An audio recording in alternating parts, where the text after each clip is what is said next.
Membawa Qianru, Liu Qian terlihat keluar dari gubuknya setelah kultivasi tertutup selama 1 bulan lebih. Aura yang terpancar darinya menjadi sangat kuat. Pertapa Agung level 1. Saat ini hari masih pagi, Liu Qian pun ke halaman gubuknya melakukan beberapa gerakan pemanasan sampai matahari menerangi tempatnya. Lalu Liu Qian duduk di depan gubuknya, tidak lama dia duduk terlihat Qianru mendatanginya. Hei, adik Qian, wow, auramu mengerikan, hahaha. Selamat adik Qian, kamu sudah menaikkan ranahmu. Qianru berkata tulus. Hehehe, terima kasih kakak Qianru. Kulihat kakak juga sudah naik ranah menjadi pertapa agung level 1, selamat juga kak hehehe. Liu Qian menjawab ramah. Adik Qian, beberapa waktu ini banyak terdapat sosok-sosok yang menyatroni Gunung Murid Mandiri ini. Katanya mereka dari organisasi pembunuh berdarah dingin dari kota Longkang. Mereka adalah organisasi yang mengerikan. Bahkan 4 sekte dan kekaisaran tidak dapat menemukan pusat organisasi ini. Oh, gitukah?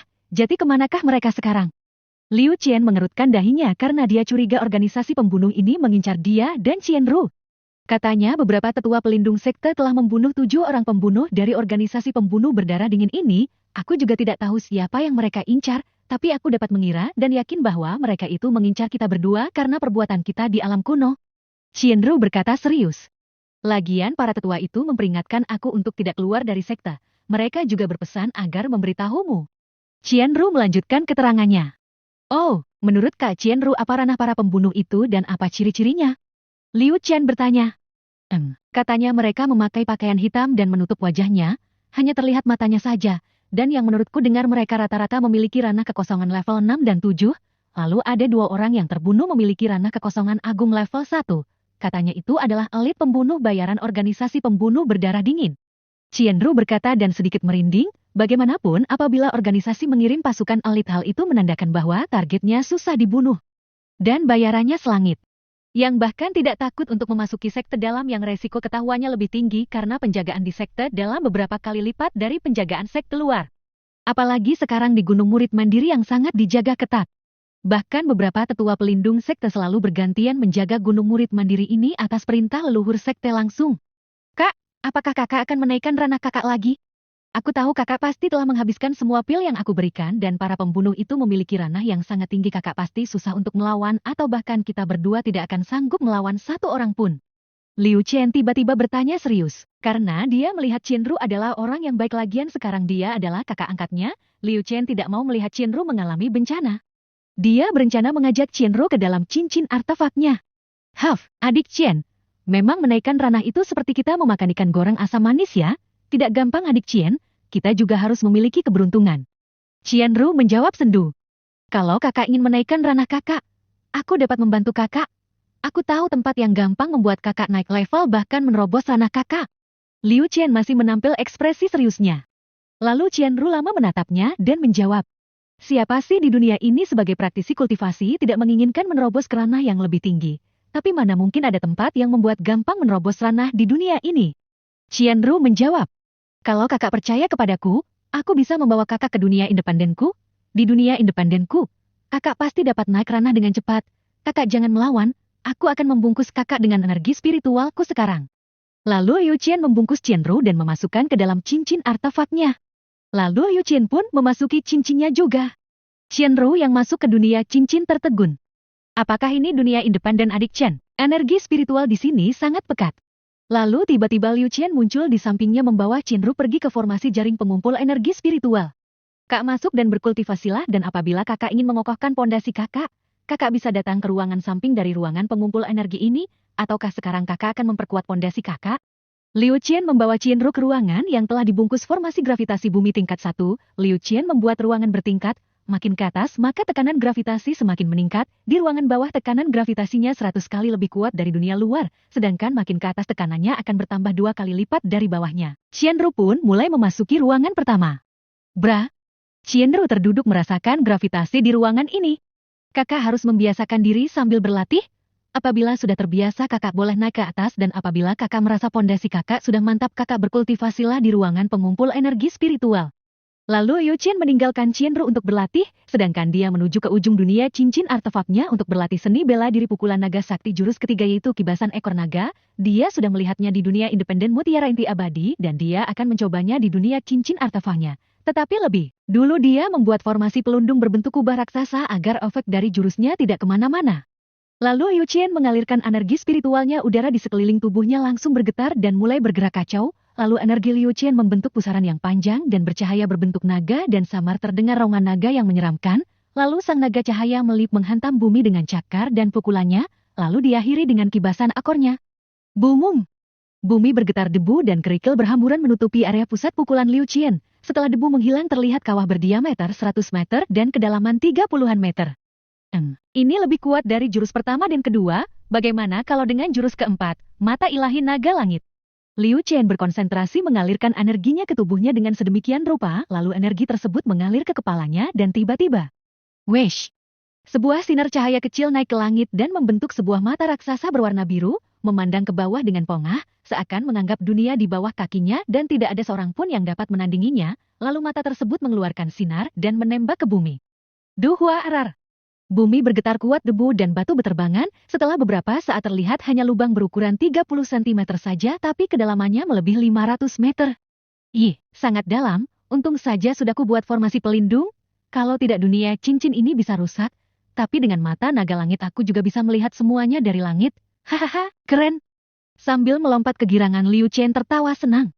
Lalu terus-menerus mengulangi ilmu-ilmu tersebut sampai benar-benar sempurna dan tidak merasa canggung lagi menggunakan ilmu tersebut. Selama 1 bulan dia latihan di kubah formasi sama dengan 1 hari di dunia luar karena kubah formasi pelindung itu juga dibungkus formasi waktu.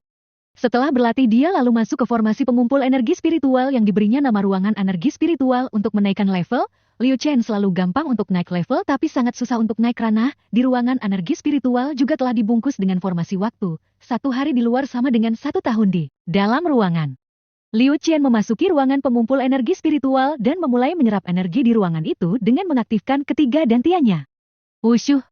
Sedangkan Qianru masih kepayahan di dalam ruangan gravitasi bumi, di ruangan bertingkat ini juga telah dibungkus formasi waktu, yaitu 1 hari di luar sama dengan 1 bulan di dalam ruangan.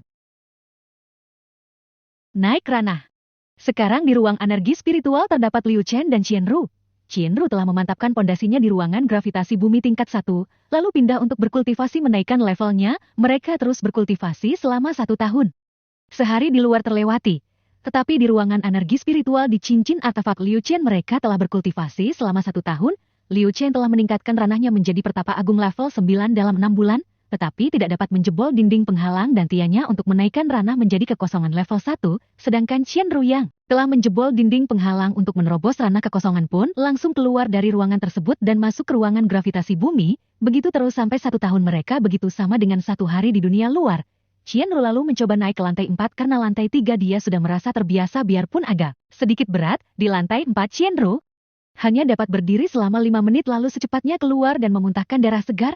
Dia lalu menyembuhkan diri dan mencoba lagi, terus-terusan sampai sebulan baru dapat masuk ke lantai 4 selama setengah jam saja, sedangkan Liu Qian begitu setiap naik level dia akan pergi ke ruang gravitasi, setelah mencapai pertapa agung. Level 9 ruangan gravitasi sudah tidak memuaskannya, dia lalu membuat lagi ruangan lantai 6 yang lebih berat tekanannya dan dia dapat masuk ke lantai 6 sampai 1 harian lalu mencoba untuk berkultivasi lagi, tapi memang dinding dantiannya sangat tebal dan susah dijebol apalagi ada tidak dantian. Setelah Qianru mencapai ranah kekosongan level 3 dia lalu meminta Liu Qian untuk keluar, sedangkan Liu Qian terus melakukan kultivasi untuk menaikkan ranahnya. Setelah Liu Qian melakukan kultivasi dengan waktu setengah tahun lagi, dia merasakan energinya sudah mencukupi untuk menaikkan ranahnya, lalu dia pun keluar dari ruangan energi spiritual dan muncul di sudut dunia cincin artefaknya lalu membuat formasi pelindung agar dunia cincin tidak terlalu terpengaruh. Lalu Liu Qian meminum pil energi bumi 10 butir, sesaat kemudian gelombang energi Qi yang dahsyat meluap di tubuh Liu Qian lalu Liu Qian mengarahkan energi yang kuat ini dengan tambahan energi dari dantiannya mencoba mendobrak dinding dantian untuk menerobos ranah,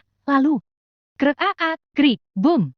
Sekeliling lingkungan di dalam formasi pelindung bergetar lalu terdengar suara renyah di dantiannya dan terdengar suara teredam jebolnya dinding dantian pertama, lalu dia mengumpulkan energi spiritual lagi dan mengumpulkan ke dalam dantiannya dan menelan 15 pil energi bumi, beberapa saat kemudian dari dalam tubuhnya mengalir energi yang mengerikan berputar ke seluruh tubuhnya, lalu Liu Qian menambahkan energi yang dahsyat tersebut dengan energinya menuju dinding dantian. Krek boom. Lingkungan sekitar di dalam formasi pelindung bergetar kuat hampir tidak dapat menahan getaran yang dibuat Liu Qian sebagai pusat getaran dan terdengar suara renyah dan suara teredam yang membuat formasi mengalami sedikit keretakan. Liu Qian tidak peduli, Sudah hampir 1 minggu dia mengalami hal ini, kenaikan untuk menjebol dinding dantian untuk naik ranah sudah berlangsung selama 6 hari, dan ini memasuki hari ke-7 di dalam cincin artefak.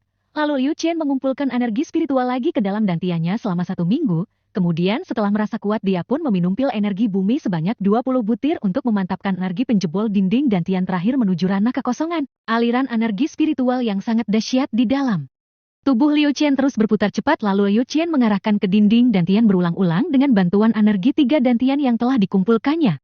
Krokraaka, bam! Formasi pelindung hancur berantakan terkena energi spiritual yang menggila.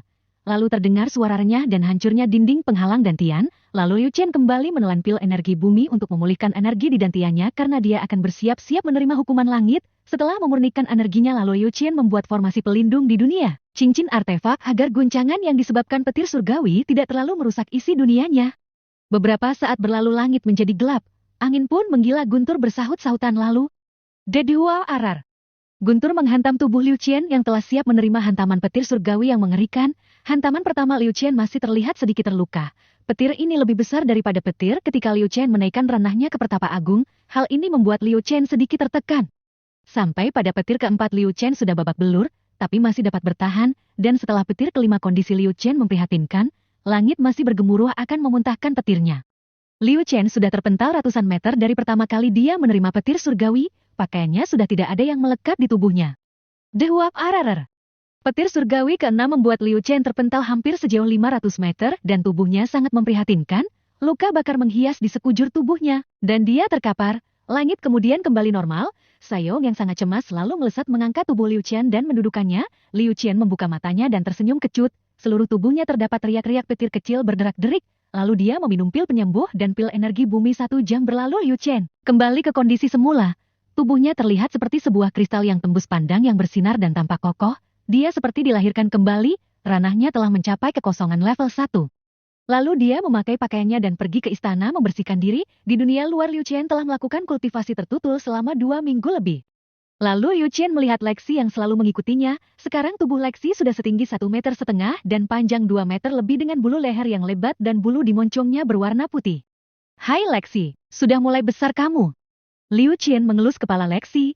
Lexi sedikit menunduk agar Liu Chen gampang mengelus kepalanya. Memang Liu Chen menyuruh Sayong untuk memberikan sumber daya yang ada di sini kepada Lexi. Siapapun boleh menggunakan sumber daya di dalam cincin bagi penghuni dunia cincin, bahkan hewan iblis yang Liu Chen masukkan ke dalam cincin yang sekarang menghuni hutan cincin juga tidak terkecuali. Liu Chen sudah memasukkan ribuan ekor hewan iblis ke dalam cincinnya, sebagian besar adalah hewan iblis tingkat 3 pertengahan sedangkan yang paling rendah adalah hewan iblis tingkat 2 akhir. Liu Chen juga memasukkan ribuan hewan iblis tingkat 1 dan 2 awal untuk menjadi makanan para hewan iblisnya. Dia berharap para hewan iblis itu akan menjadi pasukan yang kuat di bawah komando Sayong. Karena Sayong pernah mengatakan bahwa semua hewan iblis tersebut akan tunduk kepada Liu Chen, maka Liu Chen tidak tanggung dalam memberikan sumber daya kepada mereka. Liu Chen menyuruh Lexi untuk berkultivasi di ruangan pengumpul energi spiritual agar bisa menjadi kuat. Sekarang ini Lexi adalah hewan iblis tingkat 1 akhir dan akan menjadi hewan tunggangan Liu Chen di kemudian hari. Karena apabila Sayong yang menjadi hewan tunggangan akan menarik bahaya karena dia adalah hewan legendaris. Memburu pemburu. Pagi itu terlihat Liu Chen keluar dari gubuknya. Aura yang menindas sangat kuat keluar dari tubuhnya. Sekarang Liu Chen telah naik ranah menjadi kekosongan level 1. Lalu dia mendatangi gubuk Qianru. Setelah sampai dia lalu mengetuk pintu gubuk Qianru. Liu Chen dapat merasakan aura Qianru di dalam gubuk tapi terlihat lemah. Apa yang terjadi dengan kakak Qianru? Kenapa auranya lemah? Liu Chen bergumam. Kakak Qianru. Apakah kamu baik-baik saja? Liu Chen memanggil. Adik Liu Chen, masuklah. Suara Qianru terdengar sedikit serak. Lalu Liu Chen mendorong pintu gubuk dan mendapati Qianru tergeletak di kamarnya dalam keadaan memprihatinkan. Kak, apa yang terjadi padamu? Mengapa kau terluka parah? Lalu Liu Chen memberikan pil penyembuh untuk Qianru dan diminum oleh Qianru. Lalu Qianru memurnikan pil penyembuh di dalam tubuhnya. Beberapa saat kemudian kondisi Qianru membaik dengan cepat. Kakak, apa yang terjadi? Liu Chen bertanya cemas. 2 hari yang lalu, aku mengambil misi mencari tumbuhan spiritual dan masuk ke dalam hutan belakang sekta.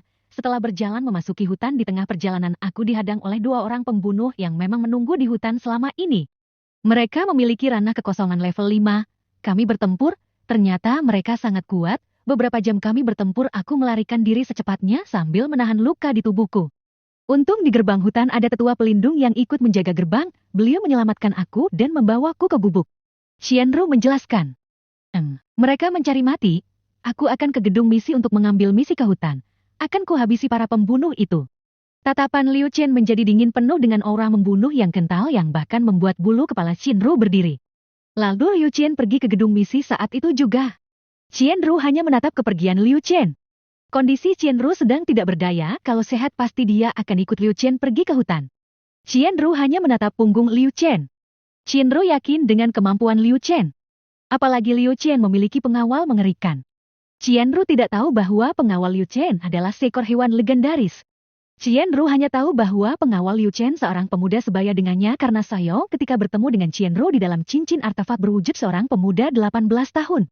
Di gedung misi Liu Chen mengambil misi mencari tanaman spiritual pakis batu yang sebenarnya tidak terlalu susah itu karena niat Liu Chen memang akan masuk hutan untuk bertemu pembunuh tapi dia dilarang untuk keluar sekte. Akhirnya Liu Chen tidak dapat mengambil misi. Liu Chen dan Qianru selalu dijaga oleh tetua pelindung sekte sehingga semua pergerakan Liu Chen diketahui sekte. Lalu Liu Chen kembali ke gubuknya, dia berencana pergi dengan menggunakan teleportasi. Kalau langsung pergi begitu saja pasti dilarang. Setelah sampai ke gubuknya dia masuk ke kamarnya dan merobek udara. Lalu terbukalah portal menuju ke hutan sekte. Liu Chen pun masuk ke dalam sobekan ruang dan keluar di hutan belakang sekte. Lalu dia menebarkan persepsinya sampai beberapa kilometer. Lalu dia terus berjalan memasuki hutan setelah berjalan beberapa jam akhirnya dia merasakan kehadiran beberapa orang. Liu Chen pun berjalan berhati-hati sambil bersembunyi. Dari persepsi yang disebarnya, dia dapat mengetahui ada 8 orang dengan ranah kultivasi kekosongan dan tidak mengetahui levelnya. Dari ke-8 orang, 1 orang memiliki ranah kultivasi di atas kekosongan yang diyakini Liu Chen itu adalah kekosongan agung. Lalu Liu Chen membuat formasi ilusi untuk bersembunyi. Dan mendapati mereka adalah kelompok pembunuh dengan pakaian hitam dan menutup wajah dengan kain berwarna hitam juga. Niat banget nih kelompok, akan kuhabisi kalian. Liu Chen bergumam dalam hati. Kelompok ini berpencar dan membentuk kelompok kecil dibagi menjadi 4 kelompok dengan berisikan 2 orang di tiap kelompoknya. Liu Chen mendatangi kelompok yang paling jauh jaraknya dengan yang lainnya. Lalu tanpa basa-basi mengeluarkan tinju naga sakti yang telah diisi energi kirana kekosongan level 1 yang membuat tinju Liu Chen sangat mendominasi dan sombong. Boom! 2 orang yang tanpa mengetahui siapa yang mengeluarkan tinju mengerikan tersebut menjadi kabut darah. Lalu cincin penyimpanan mereka diambil Liu Chen sedangkan tubuh mereka sudah hilang tanpa jejak. Beberapa kelompok yang mendengar suara ledakan mendatangi lokasi. Sedangkan Liu Chen telah bersembunyi di dalam formasi ilusi. Keparat, siapa yang melakukan ini? Seorang pembunuh yang datang untuk memeriksa kejadian di lokasi pembunuhan menjadi terkejut karena dia hanya mendapati serpihan daging merah berserakan di tempat itu. Dia juga mengetahui itu adalah anggota pembunuh bayaran dari aura serpihan daging itu. Hati-hati, mungkin ada orang hebat yang mendatangi lokasi ini. Jangan sembarang bertindak memprovokasi orang. Kita hanya bertugas membunuh 2 orang anak murid Sekte Naga Emas, yang bernama Liu Chen dan Qianru. Abaikan murid yang lainnya. Pemimpin kelompok berisikan 8 orang itu memberi perintah. Sekarang mereka tinggal ber-6, lalu pemimpin itu membagi 2 kelompok saja yang berisikan 3 orang dan mereka berpisah. Setelah beberapa jam perpisahan mereka, Liu Chen mengikuti anggota yang lebih lemah, lalu menyerang lagi menggunakan tinju naga saktinya. Boom! Tanpa basa-basi 3 orang terpental dan muntah darah lalu tergeletak tewas karena organ dalam di tubuhnya hancur. Liu Chen mengambil cincin penyimpanan mereka dan bersembunyi di dalam formasi ilusi. Hanya beberapa menit pemimpin pembunuh bayaran itu sudah sampai ke lokasi pembantaian dan melihat 3 orang anggotanya tewas. Dia lalu melihat ke sekelilingnya untuk memindai orang yang melakukan pembunuhan, rambut kepala pemimpin rombongan itu sampai berdiri. Dia dapat merasakan bahwa 3 anggotanya dibunuh hanya menggunakan 1 kali pukulan. Saudara yang bersembunyi, apa kesalahan kami hingga membuat saudara membunuh anggotaku? Apabila kami membuat kesalahan tolong jelaskan agar kami bisa meminta maaf. Tapi tidak ada suara yang menjawab kata-katanya. Dia terus mencari. Liu Chen masih bersembunyi di atas pohon menggunakan formasi ilusi yang dapat menutupi auranya. Liu Chen masih berdiri di dahan pohon memandang mereka dengan dingin. Liu Chen merasa agak repot untuk membunuh pemimpin pembunuh itu karena ranah Liu Chen kalah jauh. Tapi Liu Chen tetap keras kepala, dia bergerak secepat kilat mengincar kedua anggota pembunuh itu sambil bersembunyi di formasi ilusi dan mengirimkan tinju naga saktinya mengarah ke sisa anggota pembunuh. Kedua orang anggota pembunuh tidak menyadari kedatangan bahaya tersebut. Tapi pemimpinnya mengetahuinya karena insting dan pengalaman bertempur dalam keadaan hidup dan mati telah dia rasakan sampai ribuan kali. Lalu pemimpin rombongan itu berusaha menghadang pukulan Liu Chen. Tak, boom!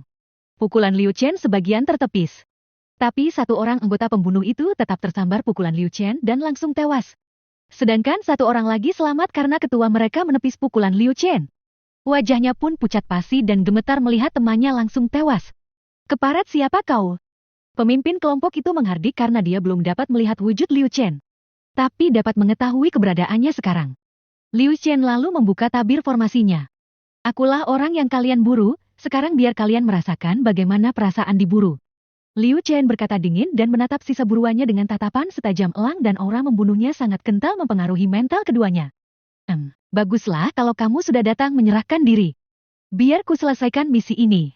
Pemimpin kelompok itu berkata dingin sedangkan sisa satu orang anggotanya sudah enggan meneruskan misi. Karena dia dapat merasakan aura yang sangat berbahaya keluar dari tubuh Liu Chen. Dan dia juga merasa sangat menyesal ikut dalam misi membunuh Liu Chen dan Qianru. Apabila dia bisa memutar waktu biarpun misi ini memiliki hadiah tertinggi dari semua misi. Karena misi ini adalah misi gabungan beberapa sekte dan klan. Sehingga hadiah yang dikeluarkan memang sangat menggiurkan. Tapi setelah berhadapan dengan Liu Chen, biarpun hadiahnya ditambah 2 kali lipat dia juga tidak bakalan mau melakukan misi ini. Tapi nasi sudah menjadi bubur. Dia sekarang masih merasakan gemetar seluruh tubuhnya karena aura pukulan yang dikeluarkan Liu Chen bukan merupakan aura dari seorang praktisi ranah kekosongan level 1. Anggota pembunuh ini yakin bahwa itu bahkan lebih kuat dari aura kekosongan level 9. Lalu pemimpin kelompok itu bergerak menyerang Liu Chen. Sekeliling tubuhnya mengeluarkan cahaya berapi-api dan mengeluarkan aura yang sangat kuat menyerang Liu Chen. Liu Chen pun membalas dengan merapalkan ilmu naga sakti jurus ketiga kibasan ekor naga sakti. Tiba-tiba sekujur tubuh Liu Chen mengeluarkan aura yang kacau lalu membentuk cahaya keemasan berbentuk naga yang meliuk-liuk di atas langit. Lalu cakar naga menahan pukulan pembunuh itu dan cakar sebelahnya membentuk kepalan raksasa menghantam ke arah pembunuh itu dan berhasil ditangkis. Tapi kibasan ekor raksasa yang lebih kuat pun menghantam pembunuh itu. Buru-buru pembunuh itu menangkis menggunakan tamang dari energi spiritual Qi-nya. Dua agoh. Pembunuh itu terpental jauh, lalu menghantam pohon di depannya, kemudian berdiri dan memuntahkan seteguk darah kental. Dia tidak menyangka ilmu Liu Chen sangat ganas. 2 pukulan dari Liu Chen adalah pukulan pengalih perhatian. Sedangkan pukulan dari ekor naga adalah pukulan sesungguhnya. Ternyata kau memiliki sedikit keahlian. Baiklah, terimalah ini. Ngukgu Nenggig. Sebuah cahaya berbentuk pedang raksasa pun terbentuk. Pedang yang sangat panjang dan tajam lalu digunakan menyerang Liu Chen secara horizontal. Liu Chen lalu merapal jurus naga sakti jurus kedua cakar naga kuning. Mugun Gik Gruar. Liu Chen membentuk oranya menjadi cakar naga raksasa yang bersisik dan terdengar rongan naga yang memekakan telinga. Lalu cakar raksasa pun bertabrakan dengan pedang raksasa tersebut. Beblalarer. Debu, batu dan pepohonan yang berdekatan dengan pusat benturan pun tercabut dari tanah dan berserakan. Debu menutupi pusat benturan lalu terlihat tubuh Liu Chen terpental sejauh 50 meter. Sedangkan pembunuh itu terpental 30 meter. Liu Chen berusaha menstabilkan posisinya. Lalu bersiap menggunakan ilmunya. Begitupun sang lawan yang memiliki pengalaman yang sudah ribuan kali pertempuran itu pun mempersiapkan ilmunya dan menyerang Liu Chen. Keduanya saling jual beli pukulan dan keadaan di sekitarnya juga sudah porak-poranda. Sekitar 2 jam pertarungan mereka, kondisi Liu Chen juga sudah terdapat banyak luka. Masalah. Kedua petarung di dalam hutan dalam keadaan kepayahan dan babak belur. Sedangkan anggota pembunuh yang masih bengong tidak berani bergerak. Biarpun dia melihat Liu Chen dalam kondisi terluka dan terlihat lemah dia masih merasakan ancaman apabila dia menyerang Liu Chen. Sehingga dia hanya memperhatikan mereka. Pemimpin pembunuh itu sudah beberapa kali memberi perintah membantunya untuk membunuh Liu Chen. Tapi dia tidak berani bergerak. Nyalinya sudah terbang ke langit barat. Tiba-tiba beberapa orang kuat dengan cepat sampai ke lokasi pertempuran. Saat ini Liu Chen dan lawannya masih dalam posisi berdiri dengan jarak 20 meter dan sedang mengatur nafas. Keduanya sudah hampir menghabiskan seluruh energi Qi-nya sehingga belum dapat bergerak. Dalam kondisi saat ini, beberapa orang kuat tersebut sudah sampai di langit lokasi pertempuran. Lalu langsung menyergap kedua pembunuh itu sampai tidak dapat bergerak. Ternyata beberapa orang kuat tersebut milik beberapa tetua sekte naga emas. Salah satunya adalah tetua pelindung sekte yang tertipu dengan teleportasi Liu Chen. Tetua itu hanya melihat seberkas cahaya menuju hutan belakang sekte. Tetua itu tidak menyangka bahwa itu adalah cahaya teleportasi. Lalu tetua pelindung itu memeriksa gubuk Liu Chen dan mendapati gubuknya telah kosong. lalu melaporkan hilangnya Liu Chen kepada ketua sekte, dan ketua langsung memberi perintah kepada beberapa tetua untuk mengejar Liu Chen dan melindunginya. Sebenarnya beberapa tetua itu sudah lama sampai di lokasi. Mereka kagum melihat Liu Chen dapat mengimbangi seorang pembunuh yang memiliki ranah kekosongan agung level 2. Mereka malah menonton sampai keduanya lemas baru keluar untuk menangkap pembunuh itu. Siapa yang membuat misi pembunuhan? Jawab. Seorang tetua sekte bertanya. Kalau mau membunuh ya bunuh saja, kami tidak takut. Pembunuh itu menjawab dingin, sedangkan anggotanya tetap diam. Lalu seorang tetua yang paling senior pun mendekati dengan tatapan dingin dan aura membunuh yang kental. Berjalan sampai di depan pimpinan pembunuh itu lalu tangannya mencengkram batok kepala pembunuh itu. Sesaat kemudian mata pimpinan pembunuh itu langsung terbeliak hingga biji matanya hanya terlihat putihnya saja. Wajahnya menunjukkan ekspresi kesakitan dan ketakutan. Tetua itu menyerap isi informasi dari otak pembunuh itu dengan ilmu terlarang agar tetua itu dapat mengetahui kelompok siapa yang berniat membunuh murid sekte, dan dari kelompok mana para pembunuh ini. Tolong, jangan lakukan ini, aku akan memberikan informasi yang kalian butuhkan. Dengan suara ketakutan dan penyesalan pimpinan pembunuh ini memohon. Karena apabila tetua itu dengan paksa membaca informasi dari otaknya, maka setelah semua informasi dibaca, pembunuh ini akan kehilangan ingatannya dan menjadi gila. Permohonanmu kutolak. Tetua senior ini dengan dingin tetap melakukan penelusuran informasi melalui otak pembunuh itu. Tanpa peduli dengan permohonannya. Anggota pembunuh yang tersisa satu hanya bisa menggigil ketakutan. Dia juga mengetahui ilmu terlarang itu apabila dilakukan kepada seseorang maka akan membuat korbannya menjadi gila. Dia bahkan berniat bunuh diri. Lalu mengeluarkan pil racun dari cincinnya dan menelannya, yang lain tidak memperdulikannya. Tempo beberapa saat kemudian tetua itu selesai membaca informasi dari pembunuh itu. Lalu langsung memecahkan kepalanya.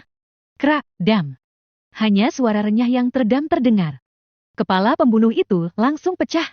Lalu tetua itu menendang mayatnya ke dalam hutan agar menjadi makanan hewan iblis. Ternyata mereka adalah organisasi pembunuh berdarah dingin dari kota Longkang di ujung barat Kekaisaran. Mereka menerima misi dari Sekte Phoenix Api, Sekte Matahari Kembar, beberapa klan dan bahkan Kekaisaran. Kurang ajar, mereka sudah berani menargetkan murid naga emasku. Kita harus melaporkan kejadian ini kepada ketua sekte agar ketua sekte yang menangani permasalahan ini. Lalu tetua senior itu kemudian mengajak mereka untuk kembali ke sekte. Di perjalanan Liu Chen diperingati lagi agar tidak meninggalkan sekte sendirian. Liu Chen hanya menganggukkan kepalanya lembut. Sesampainya di sekte para tetua itu melaporkan kejadian tadi yang membuat wajah ketua sekte menjadi merah. Lalu dia membuat surat kepada beberapa klan yang membuatkan misi dengan surat ancaman.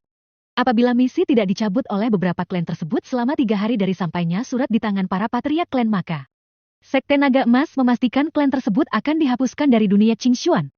Hari itu juga ketua klan memberi perintah beberapa tetua untuk mengirimkan suratnya kepada klan. Kemudian ketua sekte juga mengirimkan surat kepada sekte yang membuat misi agar mencabut misi atau sekte mereka akan menjadi musuh Sekte Naga Emas. Bahkan ketua dengan berani mengirimkan surat ancaman tersebut kepada Kekaisaran. Sebulan setelah mengirim surat ancaman kepada sekte, Kekaisaran dan klan ternyata masih juga ada anggota pembunuh berdarah dingin yang mencoba masuk ke sekte dalam dengan menyamar.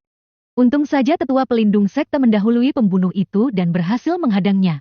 Lalu mengorek informasi dari pembunuh itu dengan ancaman apabila tidak memberikan informasi yang benar maka akan dilakukan penerobosan otak. Dengan membaca informasi hal ini membuat pembunuh itu ketakutan. Lalu memberikan informasi bahwa sekte-sekte dan kekaisaran tidak mencabut misi. Hanya klan-klan saja yang sudah mencabut misi.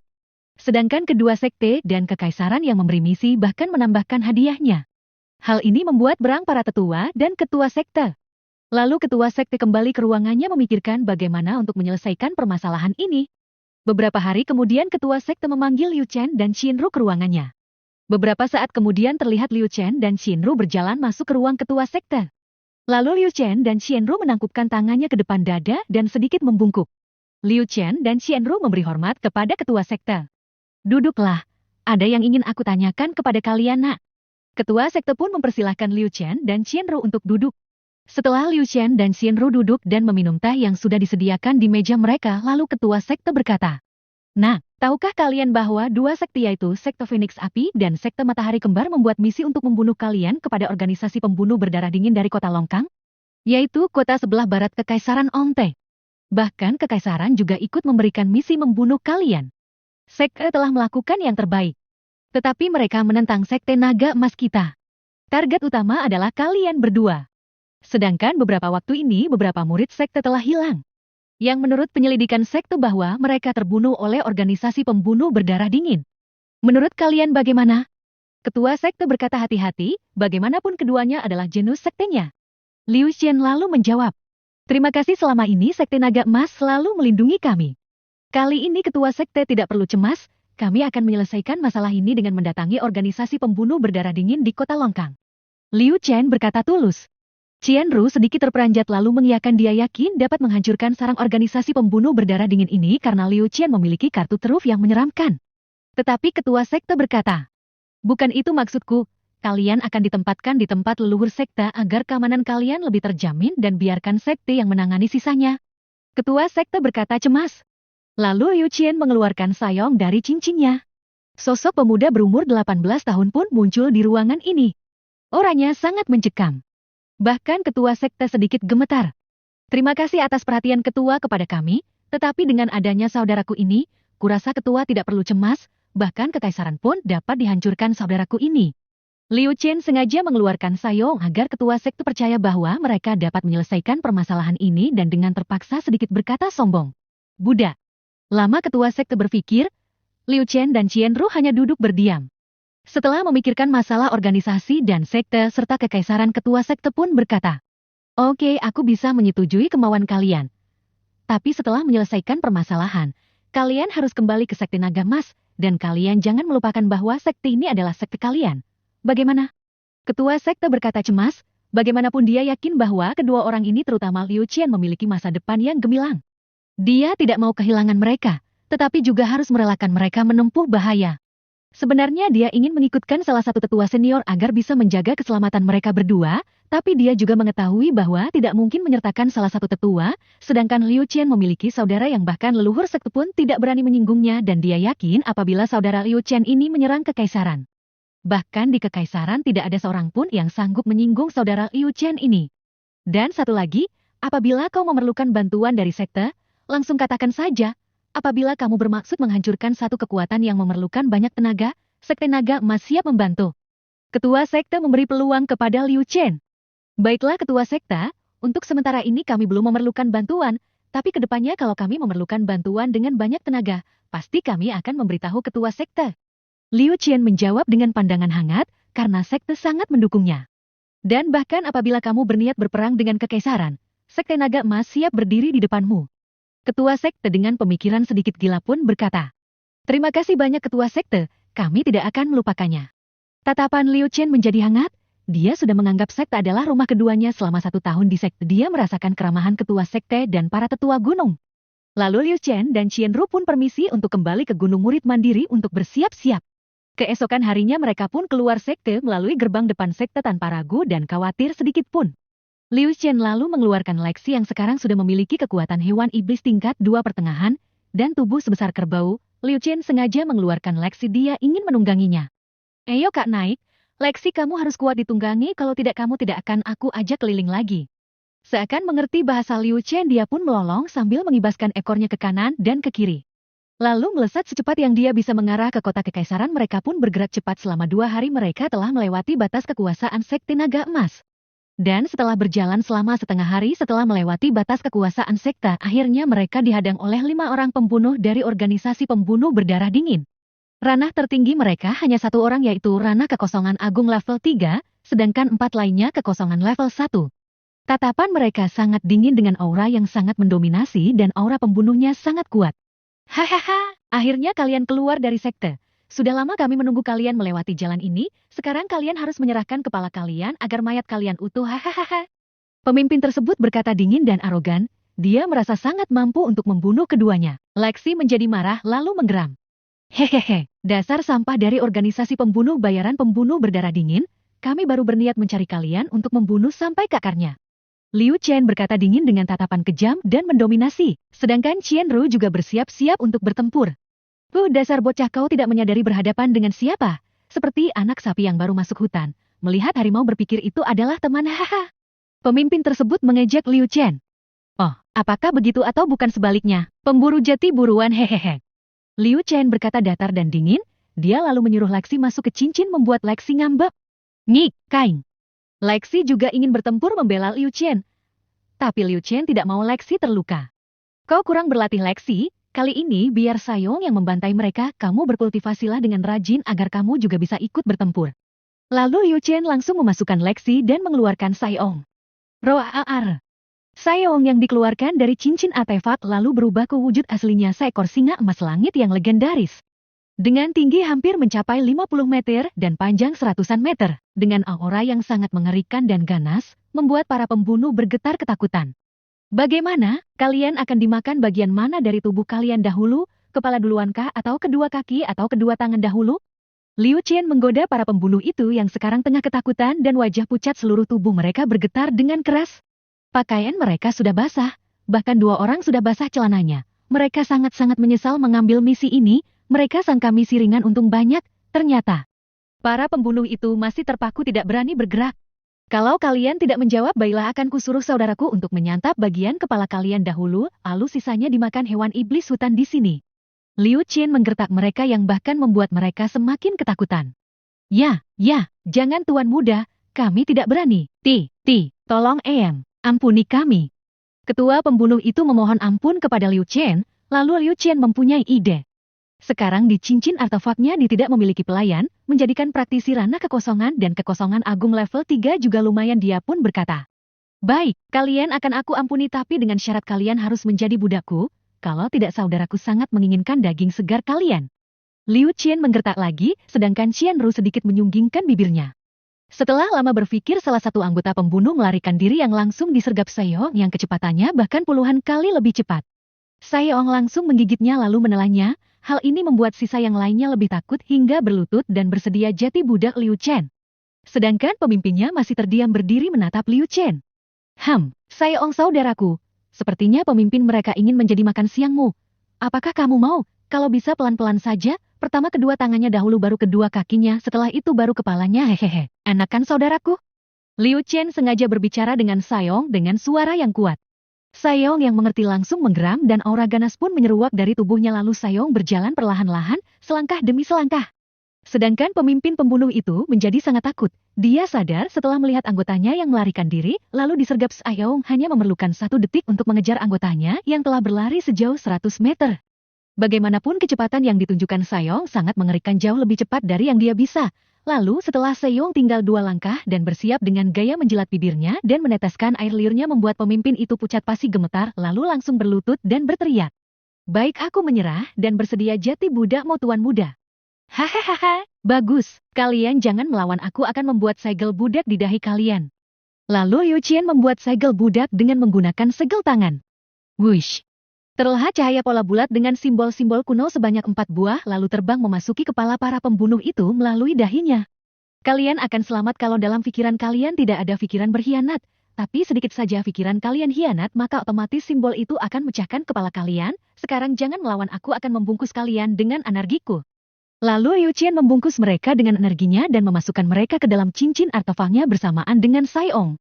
Lalu Liu Chen dan Qianru juga masuk ke dalam cincin. Liu Chen akan mengatur 4 orang ini agar ada pekerjaan untuk mereka. Dan Liu Chen juga membebaskan mereka menggunakan ruang pengumpul energi spiritual, dan bahkan menyuruh mereka bergantian untuk menaikkan ranah mereka. Hal ini membuat mereka bersyukur mau menjadi budak bocah berumur 9 tahun. Aku harap dalam beberapa hari kalian sudah menaikkan ranah kalian menjadi lebih tinggi. Usahakan yang ranah kekosongan menerobos ke ranah kekosongan agung, agar aku dapat menggunakan kalian untuk bertempur. Kalian mengerti? Liu Chen berkata ramah, karena mereka sudah 100% taat kepada Liu Chen, bukan hanya karena segel budak tapi memang benar-benar takluk dengan kebaikannya. Baik tuan muda, serempak mereka menjawab, lalu Liu Chen menugaskan Sayong untuk memperhatikan pekerjaan mereka.